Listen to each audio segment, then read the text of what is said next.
Struggle की है, उसने 22 साल स्ट्रगल की है, फिर प्राइम मिनिस्टर बना है। मैं कोई मिसाल दे दूँ, ये है मोटिवेटिंग। और तीसरी है समरी। समरी में सेट इंडक्शन में समरी ये होती है कि आप शामिल करें मोटिवेशन को भी, फैसिलिटिंग, दोनों को मिलाकर जो उसका जूस बना के आप पेश करें, उसको आप क्या करेंगे, उसको समरी करेंगे। ठीक है, तो ये दो सवाल मैं बता रहा हूँ। वही वर्डिंग है जो इधर किताब वाली है, ज़्यादातर वो इस्तेमाल कर रहा हूँ। फिर मैं इस्तेमाल कर रहा हूँ जी तीसरा एक इम्पोर्टेंट सवाल है टीचिंग टूल्स। तो सबसे पहले तो टीचिंग टूल्स होते क्या हैं और क्यों यूज़ किए जाते हैं। टीचिंग टूल्स में सबसे पहले है चाक बोर्ड यूज़ किया जाता था। 1923 लिखा हुआ है इस बुक में, सैमुअल ने कंसेप्ट दिया था और उसी में उसने यूज़ किया था। फिर टीचिंग एड्स हैं, उसमें हम विजुअल एड्स भी कह सकते हैं। मैं चार्ट ले आऊँ, मैंने अगर कदे आज़म को पढ़ाना है, कदे आज़म की तस्वीर ले आऊँ, रंजीत सिंह का मैं हिस्ट्री बता रहा हूँ तो उसकी तस्वीर ले आऊँ, विजुअल एड्स यूज़ कर रहा हूँ। तो तीन किस्म के एड्स हुए, विजुअल एड्स जिनको देखा जा सके, ऑडियो जिनको सुना जा सके, और ऑडियो वीडियो जिनको सुना भी जा सके, देखा भी जा सके। ठीक है, मसलन मैं प्रोजेक्टर पर दिखा देता हूँ, तो ये टीचिंग टूल्स हो गए। इसका क्या होगा, इफेक्ट क्या होगा, स्टूडेंट अच्छे तरीके से लर्न करेंगे। और विजुअल एड्स में ये भी आ सकता है, पिक्चर्स भी आ सकती हैं, चार्ट्स भी आ सकते हैं, ग्राफ भी आ सकते हैं, वगैरह वगैरह। ये टीचिंग टूल, सेट इंडक्शन हो गया, मोटिवेशन हो गया। आगे एक मैं बताने जा रहा हूँ जी, ये है इंडक्टिव और डिडक्टिव मेथड। ये बहुत इंपॉर्टेंट है, आप मेरी वर्डिंग में जो है वो आप इसको समझे। इंडक्टिव का लफ्ज है कोई नई चीज बनाने के लिए, इट गिव्स न्यू नॉलेज। आप सुनेंगे inductive gives, it gives new knowledge. Inductive का बता रहा हूँ।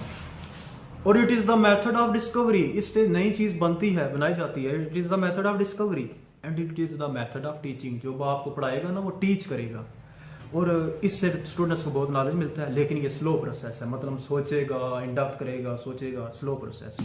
इसके बाद कॉन्फिडेंस डेवलप होता है। फर्स्ट करें, उसने एनालाइज किया जी, तो उसके अंदर कॉन्फिडेंस आ गया, इनिशिएटिव बंदे के अंदर पैदा हो जाता है। मसलन एस्ट्रोनॉमी किसी को सिखा रहे हैं, वो कहेगा वो फलां तारा निकल आया, फौरन इनिशिएटिव लेगा, मुझे नज़र आ गया जी। फिर उसके बाद ये फुल एक्टिविटी है। यस, एक्टिविटी है ना, एस्ट्रोनॉमी भी एक एक्टिविटी है, कोई और आप कर रहे हैं रिसर्च, वो भी एक्टिविटी है। और इसका जो एंड रिजल्ट आता है ना, ये खाली रिजल्ट नहीं होता, इसको प्रिंसिपल कहते हैं, क्योंकि एक नई चीज बन जाती है, कानून बन जाता है, नजरिया साबित होता है, कानून बन जाता है, प्रिंसिपल। अब मैं डिडक्टिव की तरफ आ रहा हूं, ये उसका उलट है। वो क्या करता था, it gives new knowledge, it does not give new knowledge. Deductive क्या, it does not gives new knowledge. Deductive फिर क्या करता है, इट इज, वो क्या था, it is the method of discovery. Deductive क्या है, it is the method of verification. ये वेरीफाई करता है, ऑलरेडी फार्मूला दिया होता है, उसको बस वेरीफाई करना है, नया नहीं बनाना। फिर इस उसमें क्या था, it is the method of teaching. Deductive क्या है, it is the method of instruction, इसमें जस्ट इंस्ट्रक्शन दी जाती है। तो इंडक्टिव में क्या था, स्लो प्रोसेस था, ये फास्ट प्रोसेस है, फार्मूला लिखा, वैल्यूज आ गई तो बस खत्म। तो वो क्या था, फुल एक्टिविटी थी। इसमें कौन सी एक्टिविटी, किताब में फार्मूला लिखा है, इधर जवाब आ गया। और इधर इसमें क्या था, उसमें जो चीज़ साबित होती थी, प्रिंसिपल बनती थी। इसमें जो चीज़ साबित होती है वो बस रिजल्ट आता है जी, 20 किलोमीटर आ गया जी, 20 मीटर पर सेकंड आ गया, जस्ट रिजल्ट। ठीक है, उसमें और कोई चीज़ नहीं बनी। तो ये मैंने आपको बता दिया जी, ये डिडक्टिव एंड डिडक्टिव। और इसके बाद आपको मैं बताऊंगा जी कुछ हम क्या कहते हैं उसको, गाइडेड डिस्कशन है। ये कंसेप्ट दिया था जी जॉन्स ने, इसकी डेफिनेशन दी थी, और उसने डेफिनेशन ये दी थी कि peoples talk with each other on a certain topic to get some knowledge, this is called discussion.